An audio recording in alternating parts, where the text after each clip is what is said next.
Welcome into the Bet the Board podcast, powered by FanDuel Sportsbook.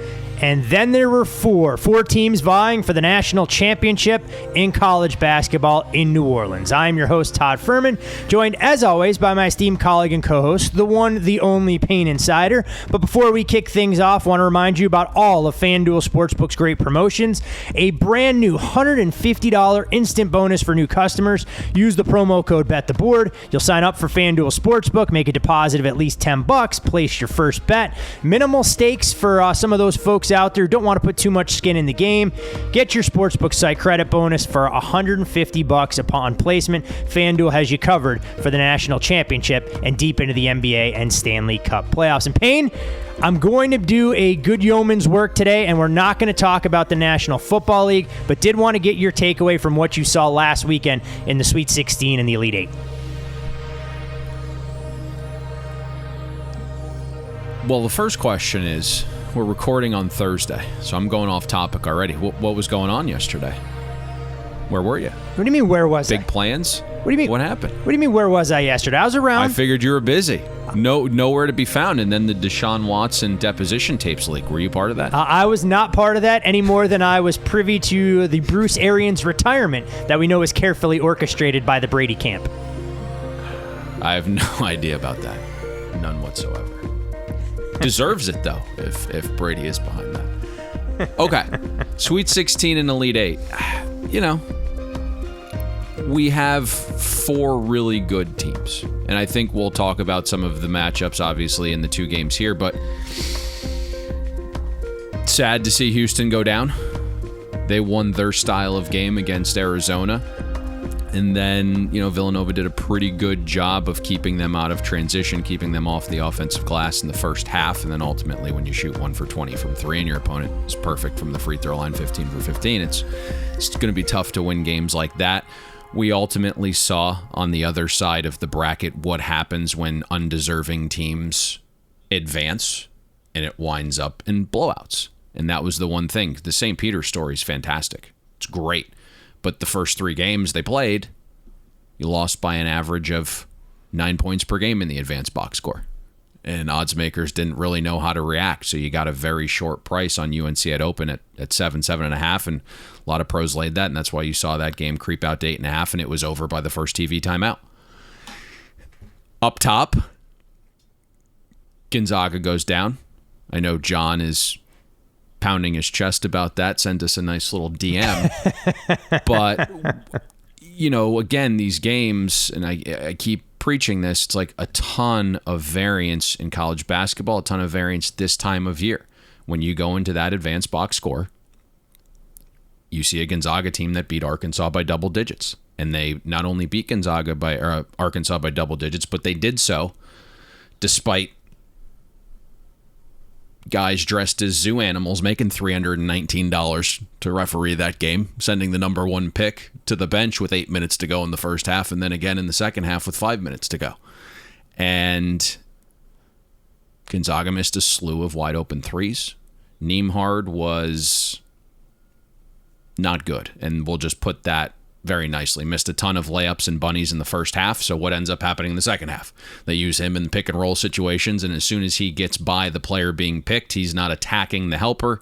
He's not even looking to shoot at that point. And so the pick and roll is deemed useless by Gonzaga when Nembhard was running it in the second half.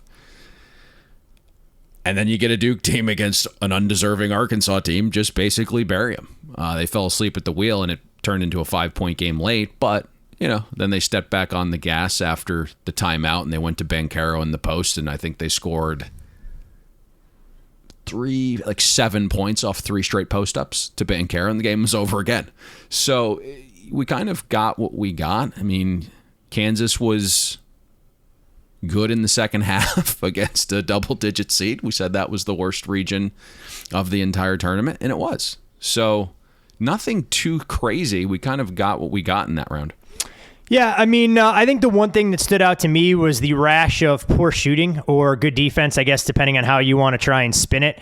12 games played between Thursday and Sunday. If you blindly bet the unders, you posted a record of 11-1 for the full game, 11-1 for the first half. We'll see if we get a little better offense on display with the two games coming on Saturday from New Orleans. We talk about all the time, some of the cavernous shooting backdrops and a lot of the different dynamics in play. But to your point, and it's something that we've talked about for as long as we've done some of these March Madness podcasts, upsets are great early on, but you do want the power programs to emerge. And we have a star-studded field, to your point, that'll be doing battle. With 61 Final Four appearances between the four remaining programs, 17 combined national titles, and this quartet of teams has combined to win 7 of 13. So, without further ado, we get into the early tip-off on Saturday that'll pit Villanova against Kansas. You're looking at Kansas, a 4.5-point favorite at FanDuel Sportsbook. Total on the game at 133.5. Nova, of course, the big storyline in this spot, will be playing without Justin Moore. Leads the team in minutes per game at a shade less than 35. His 14.8 points per game were second on the team, rebounding third on the roster. It's not a team for Jay Wright that goes extremely deep by any stretch of the imagination, but they are veteran savvy. Colin Gillespie and Jermaine Samuels, holdovers from the 2018 National Championship team. And Payne, when you're Jay Wright, you figure out ways to be competitive regardless of what horses you're bringing to the dance. And Jay Wright's had Bill Self's number. 7-1 against the spread in 8 previous meetings, has gone 5-3 straight up. If you're Nova, how do you go about trying to scheme to slow down Kansas? Or do we just assume this is going to turn into yet another rock fight where Nova's got to keep the game to 65 or less? Not surprising that those are the records head-to-head. Jay Wright is certainly the more savvy schematical coach, so that does not surprise me. Let's kind of like think about these games, how they got here, price points, and then we can kind of dig into some of these matchups. And the one thing that I have had constant trouble with is Kansas this season, because it feels like they're playing like their best basketball right now. And you have Remy Martin, who's just gone to a different level, right? He feels like he is just fully acclimated to Bill Self's system, and then obviously there is this transition with life off the court when you go from Los Angeles to Kansas. So what he's doing right now is clearly taking Kansas to a little bit of a different level, especially on offense. Does have some trouble defensively, but if you just look, Remy Martin's in the game, Kansas averages 3.5 points more per 100 possessions. But I just don't get the vibe this is your typical like 1-seed Kansas team with Bill Self that's just like loaded to the gills with talent. It's just not. And if you look at who Kansas has beat to get here, nothing really good, right? It's not very good teams. We talked about the Midwest and how that was the softest region by far. Only 5 teams power rated in our top 40. Every other region had 10. Okay? And so you just look at this path. It's like Texas Southern, power rated outside our top 200. It's Creighton without Kalkbrenner and Nembhard, right? And then you get Creighton, and that game, is steamed out from like 9.5 to 13. One of the most recognizable gambling names ever is willing to lay 12 once the limit's increased. Still don't cover, right? You beat Providence, a team we had power rated outside the top 40. They failed to meet an odds maker expectation in that game. And then you play the best 20 minutes of the season against a double-digit seed in Miami. And that's kind of how you're here. When I look at this, and I looked at our numbers pre-tournament versus what we made them now, pre-tournament, Kansas is -1. Obviously, the Justin Moore injury, which you mentioned, is causing some of this. He's out with a torn Achilles. I don't understand how that wasn't obvious in the moment it happened or an hour after it happened, but it apparently wasn't that obvious because odds makers did open this a little bit higher than it should. But then suddenly when the Moore injury became official on the screen Monday, the line moved again. I don't understand how that happened. There's this little battle, I think, with Justin Moore in that we know he's not worth the 3 or 4 points. This line has kind of adjusted through the 2 and 3 specifically, like just way more valuable points than their number indicates. Not in like a million years is he worth 3 or 4 points through those numbers. If you look at his personal player efficiency ranking and you just take his defensive rating from his offensive rating and you look at his net, he's actually one of the worst players on Villanova.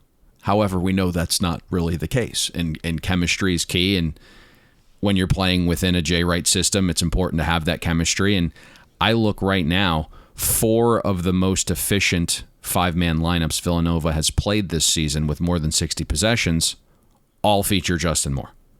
And the one lineup that's been featured the most this season without Justin Moore, Villanova's minus 15 net points per 100 possessions.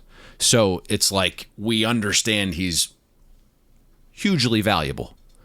But in terms of like this spread perspective, he's still not worth 3 or 4 points, I don't think. So I don't know. I don't really know what we get from Villanova. They just aren't overly impressive to me. They've won ugly all season. I really like their ability to be mentally tough, and they make free throws late in games, and that's why Nova's here. You could say if Hunter Dickinson made bunnies, Nova's probably bounced, right? And surely when you look at the Houston game, it's 42-40 with 5 minutes to go. It's likely a loss if Houston isn't 1 for 20 from 3. And again, it's just that one game basketball variance at its finest. And so here we are. Now, give Villanova credit, right? They were great defensively against Houston. Jay Wright was fantastic devising the game plan, and Nova did a really good job getting back in transition. They did a very good job creating a stalemate on the offensive boards in the first half. But even a bad shooting night for Houston, if they go 4 for 20 or 5 for 20, Villanova probably isn't here. So I don't know how you view Villanova or these teams, but before we get into matchups, that's kind of my vibe on why this line is where it is, and probably why there's going to be some value on Villanova at this point. Yeah, I think it's definitely a fair assessment. To your point, when you look at Kansas, it was a team that was down 6 at the break to Miami before they blitzed them in the second half to the tune of 47-15. How differently that game looks now than what it did, when they went into the break before Bill Self made some adjustments and completely clamped down on the Hurricanes' perimeter game. And to further your point, Kansas over the last 2 games, in the round of 16 and the round of 8, has played 4 halves of basketball. In 2 of those 4 halves, they've held their opponents to 19 points or less. Yes, the Jayhawks defense deserves some credit for that. At the same time, this still is 2022 in college basketball. When teams are doing that, it's a combination of good defense and atrocious offense. For Providence not having any wrinkles and yet still being able to cover, given how poorly they played in the first half, and you look at Miami. So you wonder if Villanova is going to get completely stymied. I think if Kansas has their way, they're going to try and push pace. They'll try and push tempo. And to your point, when you look at Villanova's overall metrics, and these are more just surface level depth, you're talking about a Nova team that shot 44% or worse from the floor in each of their last 3 games. To their credit, they have held opponents to almost 10 points per game below season averages in the tournament, and they don't turn it over where they're fundamentally sound, as you alluded to. So somewhere you're going to have to go out there and make plays, and I have to imagine against the Kansas team that doesn't have any surefire NBA players, there are still guys that can make shots, and if you're Villanova, you have to be a little bit more concerned that Abaji finally got going for the Jayhawks, since he was completely irrelevant for the first 3 games, letting Remy Martin carry the water for everything this team was doing offensively. There's a couple key things in this game, and the first is similar to Houston and Arizona in the Sweet 16, where we kind of mentioned the correlated parlay of Houston and under because of these contrasting styles. We're going to see something very similar here. If you like Kansas, it's probably an over game. If you like Villanova, it's got to be an under game based on that drastic difference in play, where you look at Nova, 345th in pace, they're 350th in possession length. So not only does Villanova not push the tempo, they also make you defend the entire shot clock. Kansas, the complete opposite, top 60 in both pace and possession length. When you look at the season-long metrics, Villanova really isn't great getting back on defense. Almost 29% of their opponent's shots against Nova were in transition. But Nova, I thought, did a great job in the most recent game against Houston. I mentioned just being, getting back on defense, making sure those transition shots from Houston were really inefficient. And now you have Jay Wright with an entire week to prepare for one opponent, getting back on defense and slowing the game down to like this absolute halt on offense is probably what he's going to go with to combat depth issues, whether it's fatigue or fouls. I think that's pretty vital for Nova. Offensively, for Villanova, it comes down to Colin Gillespie, right? Being able to operate the offense, post up, two smaller guards. Remy Martin is a defensive liability a little bit on that end of the court. Can you put a guy like David McCormick in conflict like they did with Hunter Dickinson and get McCormick defending ball screens further away from the hoop? And when he gets switched on Jalen Samuels or Dixon, but specifically Samuels has got to win that matchup every single time when McCormick's playing away from the rim. On the other end, it's pretty simple. You have McCormick, you have Lightfoot, you have Jalen Wilson. You mentioned Agbaji. Those guys in the paint, those guys driving to the rim, you start to wonder if Nova has the size to defend the paint and the rim. Kansas is top 20 in the country in both near proximity attempts and efficiency. I'm worried about Nova getting beat up on the glass as well. Outside the top 200 in defensive rebounding, top 40 in offensive rebounding, and top 20 in second chance conversion points for Kansas. So I know Nova did really well on the glass in the first half against Houston, struggled mightily in the second half, and that's how Houston got back in it. Now, we know Nova has the versatility defensively. Because they play small, right? They can switch everything. They have all these interchangeable parts. But when you look at how Kansas is kind of set up in Bill Self's offensive system, we'll call it that, right? They do play a lot of one-on-one ball, and that's where Remy Martin's just been absolutely lights out in this tournament. He's one of the best one-on-one offensive players, and that is why he won Midwest Player of the Tournament. But this comes down to what type of game it is, because if this is a 50-possession type game, Villanova +5 is way too much. And we kind of saw bettors over the last 24 hours get an itchy trigger finger here and removed the few fives that did pop, even grabbed some 4.5. Still plenty of 4.5 out there, but now some of the sharper shops, Todd, down to 4. It's one of the things that, good teams do, and Jay Wright is a master in terms of just turning these games into absolute rock fights. Obviously, it was one that Houston was more than willing to try and engage with Villanova, but you look back at the way Nova played not only in this tournament, but even in the Big East Conference Tournament Championship. I mean, they turned that game into an absolute slog against Creighton, a 54-48 win. And against the team that likes to get out and really push tempo in St. John's as well, I mean, they were able to just take the air out of the ball and keep it in that 60 to 62 possession range. We'll see if they can slow it down even further. And to your point, when you're playing within a bucket or two, you're able to do that. What happens if Nova finds themselves down 6 or 8 points? This game could get away from them in a hurry if they find themselves extremely limited in the offensive end. If that game is the appetizer with two teams that have a lot to be proud of with their rich basketball traditions, what we'll get in the nightcap is something that I think North Carolina and Duke fans have been waiting for through 257 previous meetings. For the first time ever, North Carolina and Duke will do battle on one of the grandest stages in college basketball. And when you look at it, it's actually the first time where conference rivals will meet in the Final Four since 2016, when it was North Carolina involved against your beloved Syracuse Orange. North Carolina looking to tie Villanova back in 1985 for the lowest seed to win a national title at an 8.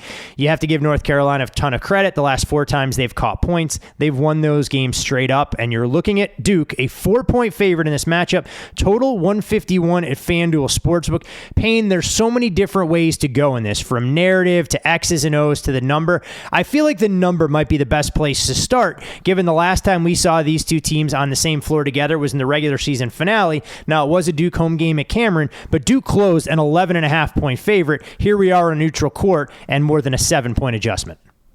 And it was like 3.5 the first game. And so that's a really good place to start, because if you look where odds makers set those 2 prior meetings, it would indicate this line should be more like 6 to 7. Now, if you look at the advanced box scores of the actual 2 games and you factor in shot quality, North Carolina is a +7 total points in the 2 meetings combined. So it is interesting from that perspective. We did see early money come in on North Carolina +4.5. It would appear at this point recreational money is going to come in on UNC in droves come game day. This is really tricky, because both teams seem to be improving at a rapid pace. And when you get that much forward momentum in a short period, it takes some real effort deciphering current form from reality. And that task is really, really difficult when that happens. I just, if you look at full season metrics, like North Carolina came into this tournament outside the top 20 in our power ratings. But if you look since February 27th, we have them power rated number 1. And Duke came into this tournament over their final 10 games ranked 166th in adjusted defensive efficiency. Now, all of a sudden, of the 4 remaining teams, Duke has the best adjusted points per possession allowed defensively. Okay, and we know what they're doing offensively. So it's like it's really difficult to kind of hammer this thing down, and you'll see why there's some probably varying opinions amongst pro bettors on this game. We know a little early North Carolina money. I'm going to tell you, it's going to be a different vibe if this somehow gets to 3. You kind of look at some of these performances too. Both teams have been fantastic, but they've also shown vulnerability right in this tournament. I mean, again, Duke's down 5 to a bad Sparty team with 5 minutes to play. Texas Tech held the largest lead of the game. Tech led at halftime. And despite Duke shooting 72% in the second half against the most efficient defense in the country, Duke's still trailing Texas Tech by a possession with under 3 minutes to play. UCLA could have easily beat North Carolina. We saw UCLA build an 8-point lead in the first half. They rebuilt a 5-point lead in the second half, all without 2 of their better players at 100%, and it takes a streaky Caleb Love to score 27 in the second half to beat UCLA. So it's difficult to assess. Now, obviously, UNC looked great against Marquette. You build a 25-point lead, even if Baylor is undermanned. It's still very impressive. But both of those teams might not be here if they didn't finish the end game. And so they're not completely away from potentially playing really badly. I just, this tournament, and this is one thing I said to you, I think throughout the course of this entire season, right? At the beginning of the year, middle of the season, pre-conference tournaments, pre-tournament, who's good? Who's the team, right? No one is great this year for me, just what I have seen. Everyone has some holes. So when I look at this game in general and I just start thinking about some of the matchups, it seems pretty easy to me that there's going to be a ton of variance, right? It's can Leaky Black be a monster defending Banchero and Griffin? Can he just remove one of those 2 guys? When UNC won in Cameron, Leaky Black held Banchero to a 90 offensive rating. It was his worst performance since February 27th. And then if you can remove Banchero and Griffin doesn't shoot as well as he's been shooting in this tournament, then you have a chance, right? And then you look can Baycott stay out of foul trouble? Because we know Duke likes to attack the basket. If you look at Duke, 13th in near proximity shot attempts. And if Baycott's in foul trouble, not good, right? Because it's just going to be a layup drill at that point. Top 5 in near proximity efficiency for Duke. The way Duke's offense is trending, it's quite literally off the charts good. It's now the most efficient offense in college basketball season long. And if you look at their trending stuff, almost averaging 1.5 points per possession. It's out of this world good. But part of UNC's improvement has come on defense, top 5 in defensive efficiency since February 27th. So you're getting some things here that are both teams are just trending at a rate that simply isn't sustainable in my mind. It's which one in this one game setting is suddenly going to maybe revert back to its old self. The other thing here is Caleb Love. What are you getting? Super duper streaky. So difficult to assess a team when its lead guard is that up and down, right? Again, Love has to knock down 2 late shots against UCLA, has a 136 offensive rating in that game, but then you go back to his streakiness, and it's he had a 50 offensive rating against Baylor, 88 against St. Peter's. Which Duke defense are you going to get, right? The one that's atrocious defending ball screens and pick and roll situations? Or do we get the defense that has the most talented players in the country that became willing to be better one-on-one defenders in this tournament? Hubert Davis isn't some brilliant offensive mind that's going to be drawing up a Princeton's offense here in 4 or 5 days and going to shred these guys to pieces, right? It's just not who he is. Hey, if I see North Carolina on their opening possession run a backdoor cut, you're getting a text message immediately. and listen, Coach K deserves all the credit in the world, especially if he wins one on the way out. Now, he has kind of transformed his beliefs, and he was forced to, after you have some disappointing tournament losses. But he's got the best players. We've seen some things, right? Tech jumps out to a 10-2 lead. Coach K calls timeout. Whatever he says in the huddle, Duke comes out, looks like a different team. At the 13-minute mark of the second half, when Texas Tech is up 6, he goes zone. And for 2 possessions, He stifles them. And then Adams calls a timeout, draws up some stuff, and Tech is uber efficient against the zone. And then finally, with 2 minutes to go in that game, the players for Duke are like, we got to go back to man. We'll buy in. Like, we'll defend these guys. And they did. So it's like, yes, Coach K is doing some things, but, you know, is a zone going to work against UNC? Probably not the way they're shooting the ball right now. Are you going to make that adjustment? So I think it comes down to, like, will Duke's horses on offense be able to score? I do think so. Are they going to defend at the rate they've defended the last few games? I don't know if that's possible, right? Like, Arkansas isn't really efficient in the half court. Texas Tech isn't the most efficient offense. We know that. So obviously their improvement that I've mentioned defensively is schedule adjusted, but you know, I'd prefer the ability to lay 3 with Duke before taking 4 with North Carolina, I feel like. And let's see if that ultimately gets here. I know you have a little bit more of a feeling on this game than I have. No, I mean, I would say that when I look at this game, I think 4.5 did feel a little bit light in Duke's favor, but you raise excellent points talking about the Blue Devils and what you're going to get from them on the defensive side. I mean, we've seen them for 4 to 6 minute stretches fully commit. Now, is this the game of all games where for 40 minutes we get Duke and essentially what amounts to a starting lineup of all NBA players committing on both ends of the court? I kind of said jokingly, and you hate to fall victim to narrative, but I think it's worth saying, it's rare in life that you get a mulligan, a chance to do over and atone for things you did wrong.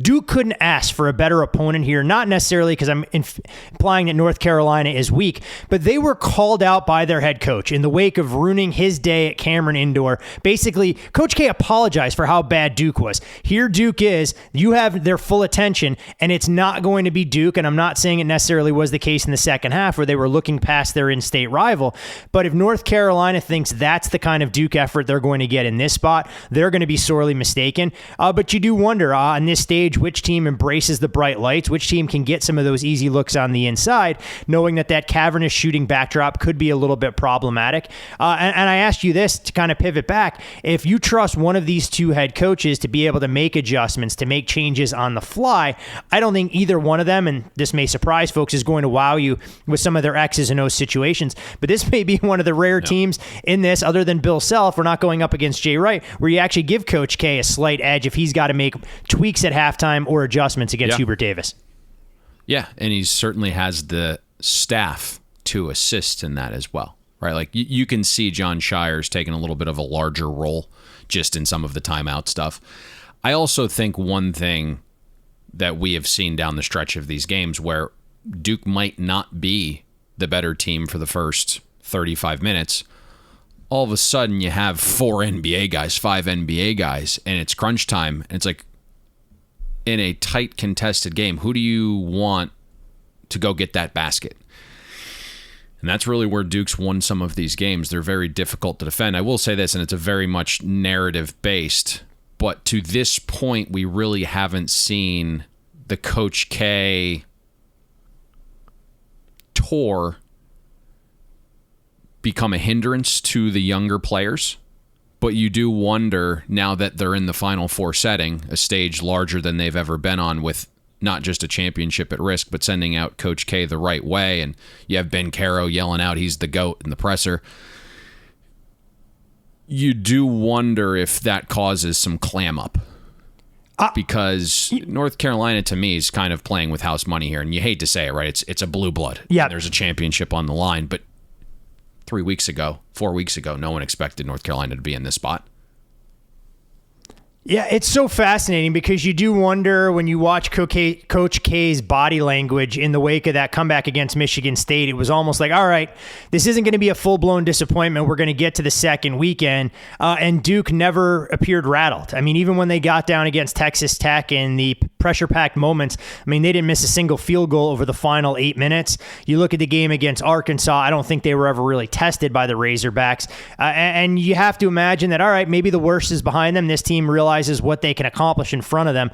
Just a fascinating game from so many different angles when you look at it. And we know that Coach K is arguably one of the most polarizing head coaches in all of college basketball. So you're going to get people that are drawing a full-blown line of demarcation in the sand, not looking at it from a basketball standpoint, but hey, I'm either for Duke or I'm against them, and that's how I'm going to go in and bet it. And I think early on, and we'll of course talk to John in a few minutes, curious to see what they say, but the books that I've spoken to out here, Payne, I was blown away. 6 out of every 10 tickets they're saying early on from recreational bettors are coming in on North Carolina catching the points.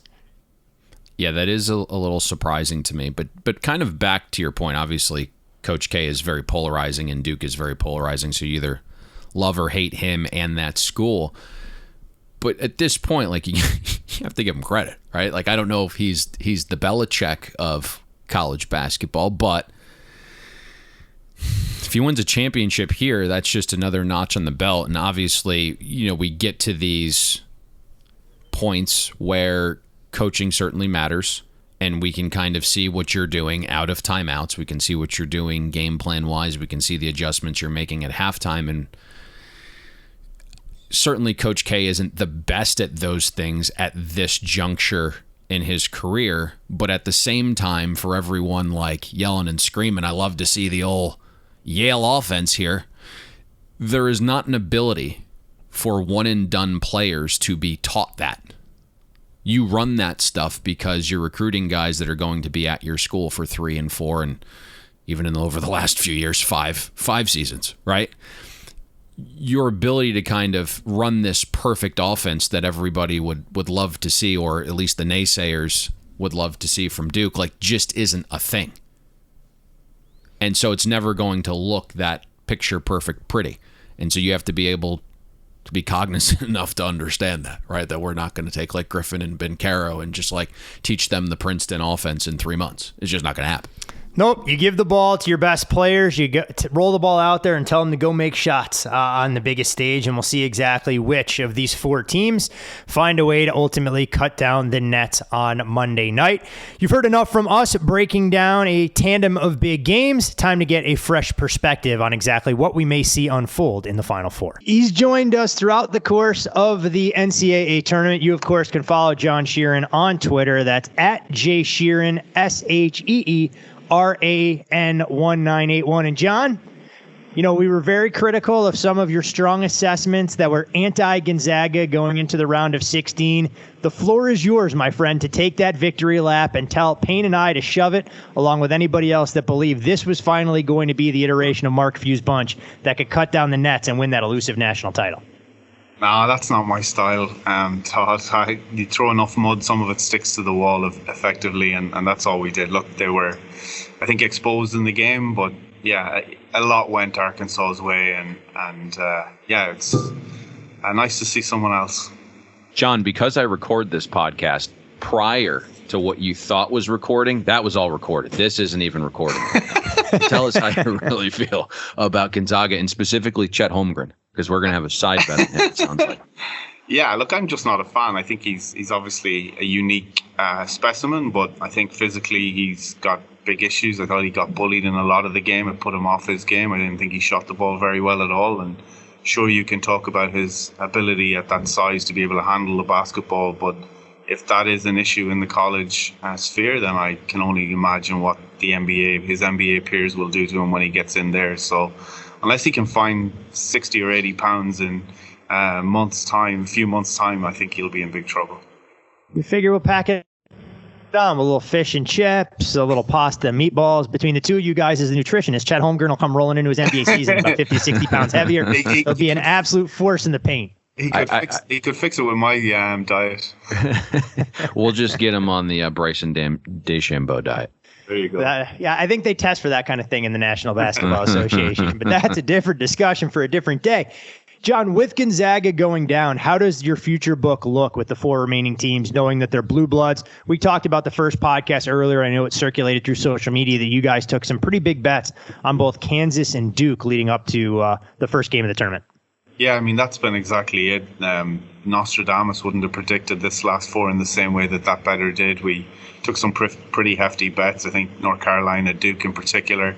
there was also a follow-up bet on Villanova. So right now the only winner left in the 4 that we have is Kansas. So we're not that high on them though, so expect that customer to be walking away with a nice profit. And if it's either North Carolina or Duke, we're talking in the realms of 10 million loss for us on the tournament outright. So a pretty hard one to take, but overall the tournament's been amazing. Handle's been, through the roof. I look back at last Sunday and see the St. Peter's game without the ability to be able to wager on it in New Jersey was double the highest turnover NBA game on that day. So a huge demand, a huge event, and looking forward to seeing the last weekend of it. When you talk about handle, and I'll let Payne ask the hard-hitting questions about what you guys have seen for the 2 games as far as sharp action and such, but for a game like North Carolina and Duke, Saturday in prime time, it's the second game of the day. How does it compare, at least as the way you guys are forecasting, compared to a marquee NBA game like we saw last night between, say, the Golden State Warriors and the Phoenix Suns that's on national television with some of the preeminent teams in the association, or maybe even the Miami Heat Boston Celtics game that preceded it?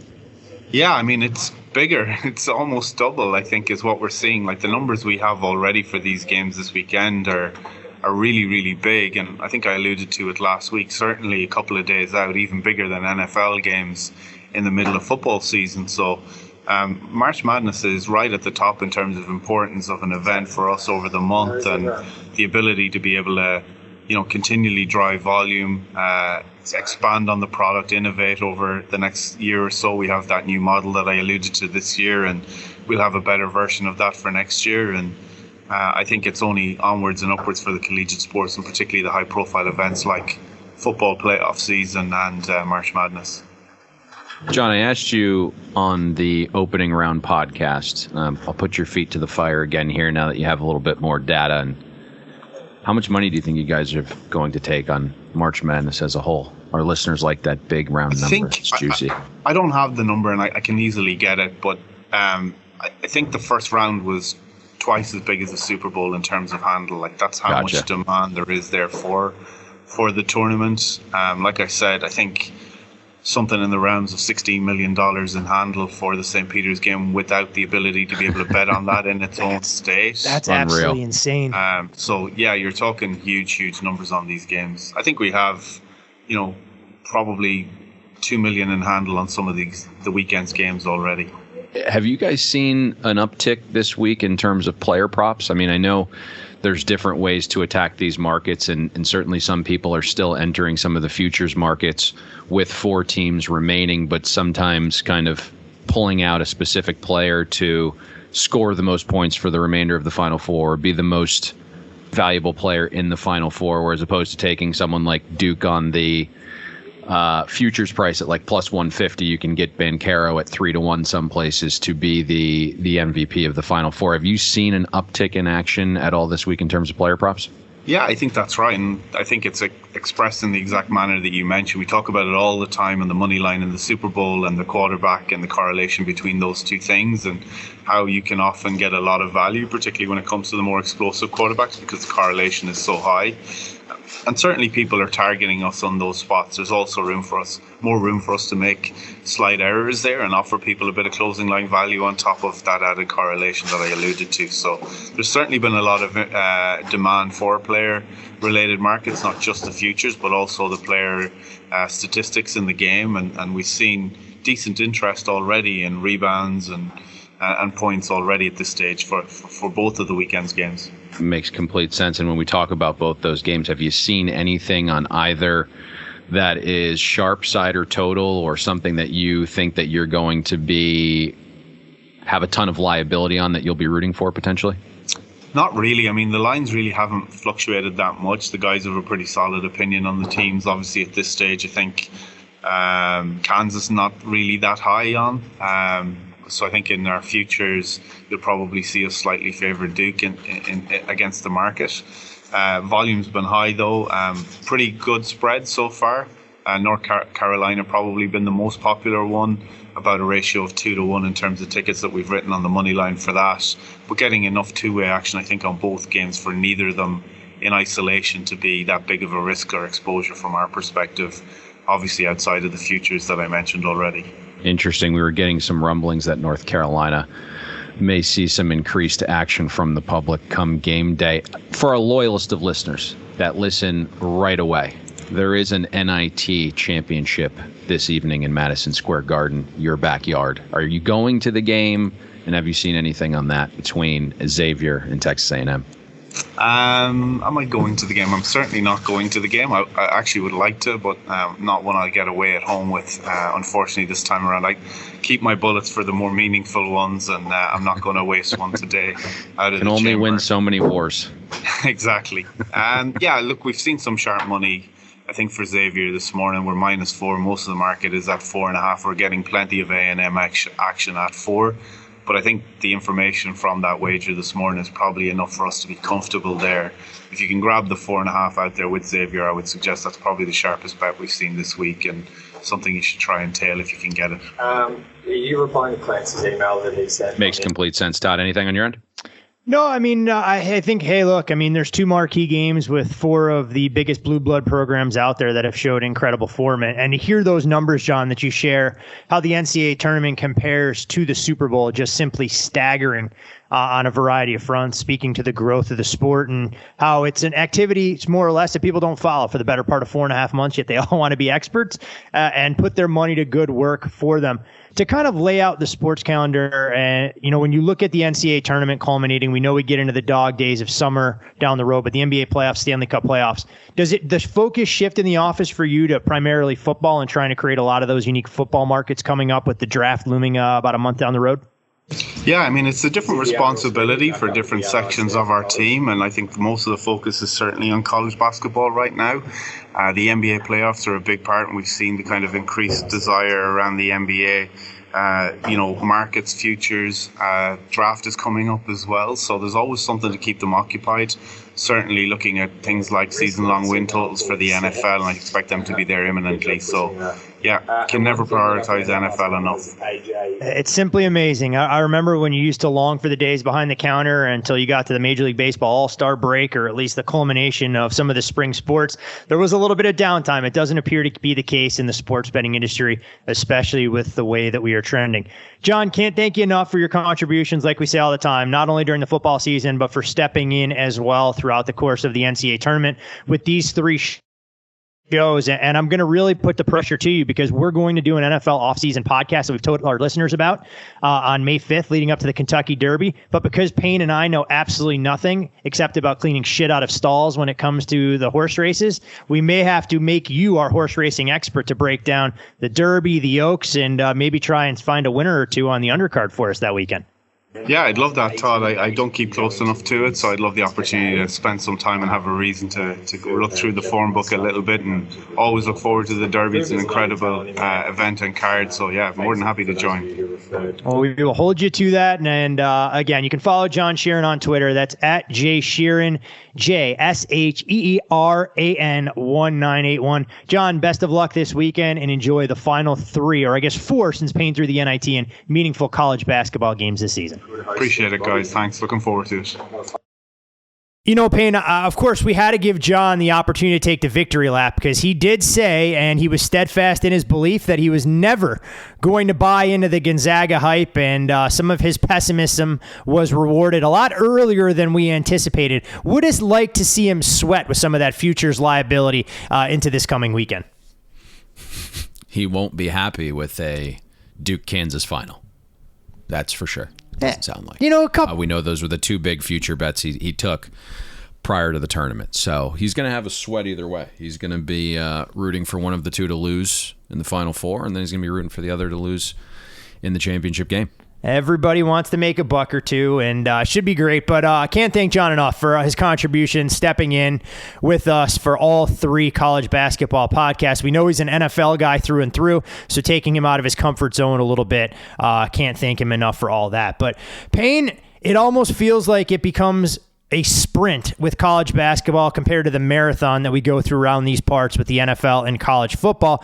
But we've come to the part in the show where we try and find the last investable opportunity before we bid a fond farewell to our listeners, before we'll reconvene about a month from now with our NFL offseason podcast. Have you found an opportunity for us to make a few bucks going into the Final Four weekend? So, first of all, we will be back discussing the wild west of free agency that was the NFL this offseason. We will discuss some of the draft happenings, and we'll sprinkle in a little Kentucky Derby action. So mark your calendars for May 5th. That's a Thursday. We'll be back discussing the NFL and, again, dabble into the Kentucky Derby. In terms of a best bet, I'll be candid, don't have one. Okay, have not bet anything at this point. It's kind of against my religion to give something out that I haven't bet myself. I will say this, if Duke gets down to 3, I'll probably have something on Duke. If Villanova gets back up to 5, I will consider them as well, but I have not bet anything yet to this point. Look at that. Discretion, the better part of valor. I'm sure our listeners are going, what the hell? These guys are punting on the 2 biggest games of college basketball. But that's what makes us different, as we've told you guys through and through. For those listeners that have been with us from episode 1 years back, or maybe this is the first time you're finding the Bet the Board podcast, we're not going to sit here and endorse wagers where we're not heavily invested ourselves. Sometimes the best bets in sports are the bets you don't make at all, because it becomes damn near impossible to outrun the 11-10 just by flipping coins. Any other final words of wisdom, Payne? Life advice you'd like to offer up? TV show recommendations as our listeners try and fill the void before we'll be back with them about a month from now? Going back to what you said, it's really interesting because, one, there's got to be this compass within you to not give out stuff that you actually haven't bet yourself. And 2, we're fully cognizant that more people listen when there is a best bet. And in the content day and age where views equal dollars, we are not just passing on a best bet, like we have your best interest involved, right? We're cognizant that this isn't going to get as many views as it would with a best bet. So keeping all of that in context, like, yes, punting, but for your benefit, and definitely not ours. And saying that, yes, we both saw a very good movie recently, The Outfit, with Mark Reliance. Would highly suggest going out and seeing that. Great actor. Fit the role perfectly. Was very surprised. I thought it was going to be good. Far exceeded expectation. I think you agreed with that as well. Oh, I thought the movie was tremendous. It was slow at points. It had a slow burn to it, but tremendous development. And to your point, the acting was outstanding, and encourage folks who may be so inclined to like some of the good old mob classics of the old days. This is kind of a unique, I don't want to say modern spin on it, but I think you'll like a couple of the wrinkles, the acting, and the storylines that they try and flesh out there. So if you're looking for something to do to pass a couple of hours, definitely endorse Payne's recommendation on The Outfit. Want to remind all of you, our loyal listeners, to follow Payne on Twitter at Payne Insider. I'm Todd Fuhrman. You, of course, can follow me there. Most importantly, follow the podcast at Bet the Board Pod for all updates. Like Payne said, the plan is to be back with you on May 5th for NFL offseason. A little Kentucky Derby with the Run for the Roses as well. And Payne, we know that John likes to dabble with the horses, and we might have to lure him back onto that particular show to see what kind of changes they've made this offseason for not only the NFL, and if he happens to have a pony worth betting on for that fine couple of days at Churchill Downs. Love it. Great idea. So want to wish all of you guys the best of luck. Thanks again for your continued listenership throughout the NFL college football season and this trio of podcasts that we rattled off for the NCAA tournament. Go to FanDuel Sportsbook. Use the promo code BetTheBoard. Take advantage of all the generous offers there, because just because we're not around doesn't mean we know you guys won't be invested in the NBA playoffs, the start of the Major League Baseball season, and everything else in the wagering world. Regardless of which way you go in the Final Four and in the national championship come Monday night, hopefully we'll see you at the window.